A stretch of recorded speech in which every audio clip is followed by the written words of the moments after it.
बातम्या योजनांवर ब्रेक लावण्यापेक्षा भ्रष्ट साथीदारांवर ब्रेक लावा असं आदित्य ठाकरे म्हणतात। भ्रष्ट साथीदारांना ब्रेक लावला तर राज्याची तिजोरी रिकामी होणार नाही।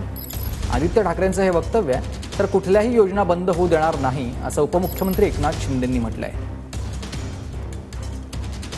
1 लाख कोटीची तूट भरून काढण्यासाठी अशा प्रकारे काही योजनांना ब्रेक लावा लागणार। लाडकी बहीण योजनेवर विशेष ब्रेक जे त्यांच्यासोबत जे साथी आहेत, सोबती आहेत, जे भ्रष्टाचार करत असतात त्यांना जर ब्रेक लावला तर राज्याची जी तिजोरी ती खाली होणार नाही। सत्य भाऊ कोण, सावत्र भाऊ कोण, आमच्या योजनामध्ये विरोध करणारे कोण, तुमच्या योजना बंद व्हाव्या म्हणून कोर्टाने पण त्यांना चांगली चपराक लगावली। जागा बसा आणि म्हणून मी सांगतो, ज्या योजना सुरू केल्या लाडक्या बहिणींच्या, लाडक्या भावांच्या, लाडक्या शेतकऱ्यांच्या, त्या कुठल्याही योजना बंद होऊ देणार नाही।